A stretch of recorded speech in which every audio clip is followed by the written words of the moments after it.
আমি প্রথমেই আপনাদেরকে জানাতে চাই যে আজ থেকে 20 বছর আগে সদরের মানুষ আমাকে তারা গ্রহণ করেছে এবং তারা আমাকে সদরের সন্তান হিসেবে জানে এবং তারা চায় যে আগামী জাতীয় সংসদ নির্বাচনে সদর 5 আসন থেকে ধানের শীষের মনোনয়ন যারা পাবেন তারা জানি সদরের ছেলে হয়।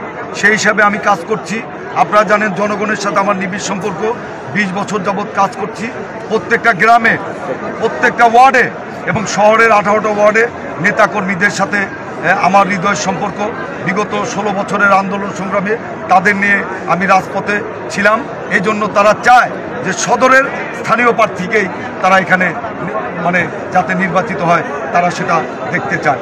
এবং ইতিমধ্যেই আমাদের নেতা দেশনায়ক তারেক রহমানকে তিনি আমাদেরকে আশ্বস্ত করেছেন যে সদরের জনগণের ইচ্ছা অনুযায়ী তিনি সদরের প্রার্থী মনোনয়ন দেবেন। আমরা মনে করছি যে এটা বলবৎ থাকবে। তারপরেও আমরা মনে করি যে প্রত্যেক পরিবার থেকে একজন করে নমিনেশন পাবে। আমরা মনে করি এটা বলবৎ থাকবে এবং এতে কিন্তু বিএনপির ভাবমূর্তি উজ্জ্বল হয়েছে এবং সুধীমহলে যে বিএনপি একটা পরিবর্তনের যে রাজনীতি করে সেই আভাস কিন্তু পাওয়া গেছে। সেই জন্য মনে করি দল অবশ্যই তার এই সিদ্ধান্ত অটল থাকবে এবং যে যে এলাকায় নেতৃত্ব দিয়েছে তাদেরকে দল মূল্যায়িত করবে এবং তাদেরকেই এমপি হিসাবে মনোনয়ন দেবে। আজকে আপনাদের প্রোগ্রাম আপনারা জানেন সদরের 12টি ইউনিয়নের সর্বস্তরের জনগণ এবং 18টি ওয়ার্ডের শহরের সর্বস্তরের জনগণ তারা আজকে এখানে এসেছে। যে টাঙ্গাইলের 7টি আসনে প্রার্থী ঘোষণা করা হয়েছে, এখন সদর আসন বাদ রয়েছে। তারা চাচ্ছে যে সদর আসনে প্রার্থী অবিলম্বে ঘোষণা করা হোক এবং সদরের প্রার্থীকে ঘোষণা করা হোক। এই জন্য আজকে দেশনায়ক তারেক রহমানের যে প্রস্তাবিত 19 দফার লিফলেট, আমরা 31 দফার লিফলেট বিতরণ করব এবং গণমিছিল করব। প্রায় 2-4 দিনের মধ্যে ঘোষণা আসবে বলে আমরা মনে করছি। অবশ্যই সুফল আসবে, তার কারণ টাঙ্গাইলের জনগণ ঐক্যবদ্ধ।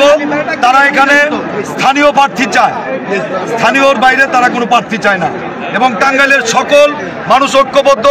আপনাদের আশ্বস্ত করতে চাই এখানে যারা আছে সকলেই আমাদের টাঙ্গাইল সদরের ভোটার এবং সদরের লোক। সদরের বাইরে এই মিছিলে আমাদের কোনো লোক নাই।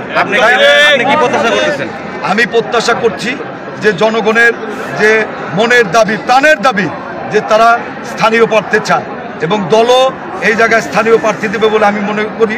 54 বছরের ইতিহাসে এখানে টাঙ্গাইলের সদর উপজেলার বাইরে কোনো প্রার্থী এখানে পাশ করতে পারে না। এই জন্য আমরা বিশ্বাস করি যে সদরের জনগণের সেন্টিমেন্ট, অনুভূতি বিবেচনা করে দল এখানে মনোনয়ন দিবে। তারপরেও দলের সিদ্ধান্তই দেশনায়ক তারেক রহমান বেগম খালেদা জিয়ার সিদ্ধান্তই চূড়ান্ত বলে আমরা মনে করি।